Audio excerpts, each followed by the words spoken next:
Well, hello everyone. Today I thought I'd talk to you a little bit about what my current dual sport ride is. I think last time I put up a video, previously my other bike was a 2010 KTM 530 XCW. This season for 2015, continuing into 2016, I'm on a 2012 KTM 450 XCW. This bike's been changed a little bit in the fact that I've added white plastics and a different graphics kit, kind of give it a different look from the rest of the orange crowd.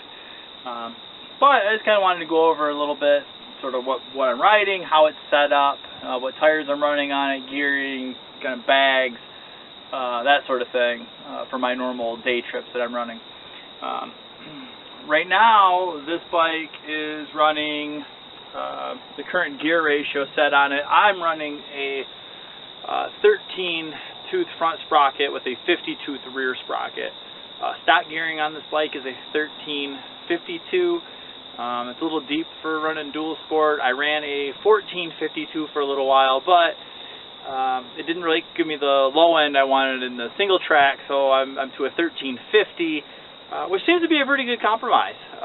Does everything I want to do off-road.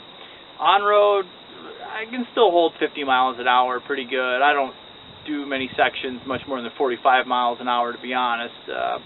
If I'm riding, solo for longer duration, gonna be doing more dirt roads than paved roads, I'll swap it back up to the 14-tooth front sprocket. Tires on this bike, I'm running the Kenda Trackmaster 2 rear tire. Does really, really good. I'm very happy with it here in Michigan for the sand and the soft terrain that we have. The front tire this year, I'm running a Kenda Washougal sticky, actually, on the front. The Washougal the front is DOT approved, so it's a good tire for dual sport running. I've been pretty happy with it so far this season. Previously, I've been running the Pirelli Scorpion Pro front tire. Very, very happy with that tire. Thought I'd try something a little bit different. This tire is more of an intermediate tire than so much soft terrain, but it does pretty good all the way around. Probably end up going back to a Pirelli at some point, but I've not been in any hurry to swap this front tire off. Luggage wise, I'm running Wolfman bags. These are the same bags I had on my 530. So rear bag, in the bag is a tool roll and a rear tube. The front bag, this is just their Enduro tank bag. I keep spare set of gloves in here. Granola bar, I throw my wallet and phone in there. That kind of thing, things I want to keep handy to me while I'm on the trail. On the handlebars, I'm running an Enduro Engineering, kind of a universal mount that mounts your handlebar clamps to mount stuff to. So I got a roll chart holder, I'm running an ICO computer, as well as currently I'm running a Garmin 60 series, Garmin 60CX. Does really good for what I'm doing. However, I may upgrade to a larger screen unit in the future. We'll see what Christmas brings for me. Running essentially still the stock headlight assembly with the exception of a halogen bulb from Sick Ass Racing. I have an Enduro Engineering tall soft seat on this bike. I've been running that all this season. Been very happy with it, with the exception of the foam in this particular seat seems to be maybe a little too soft. After several hours of riding, I almost feel like I'm sitting on the seat pan. However, compared to the hard seat, this thing is great.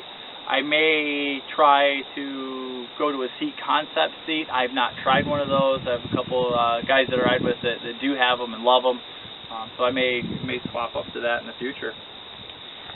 In addition, on this bike, I'm also running this year a GPR steering stabilizer. For low speed, most dual sport riding, is it worth the expense of buying a brand new one? It's really up to you, as a user. It's your call. I don't think it is. For $500 for dual sport use, I'm not so sure it's worth the investment. I picked this one up off of Craigslist. It was a rebuilt unit for $200. For that, oh yeah, absolutely. It's a great buy. I can see why the guys really like them that run the high-speed desert stuff. I could see where they'd really come in handy. Again, dual sport running, running back roads, 2 tracks, Jeep trails, some single track. I get in the sand, but it helps. But I don't know if it's that much of a help.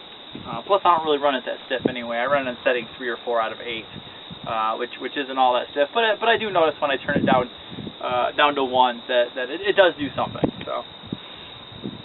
So with that, it's up to you.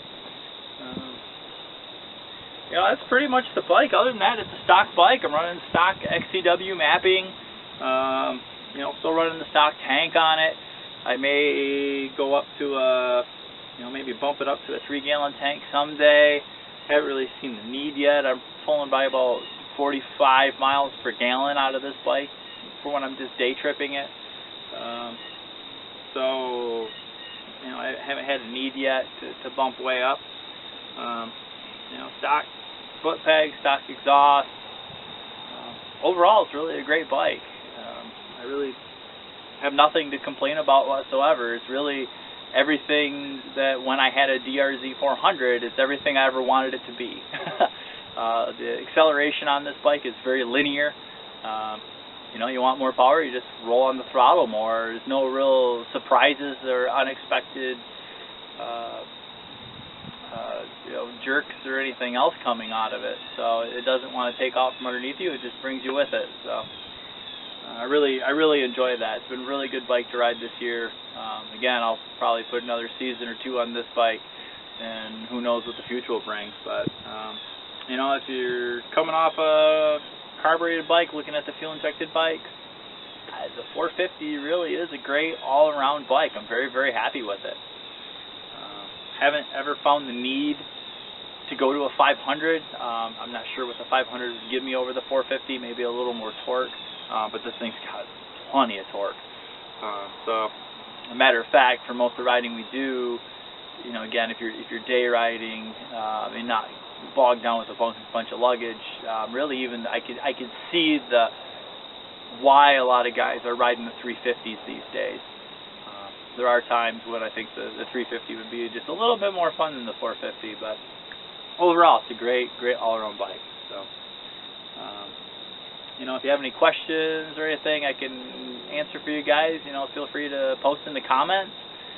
Other than that, it's pretty much a standard bike. Got a bunch of Enduro Engineering, accessories and add-ons on it, but performance-wise, it's a stock machine and does a great job.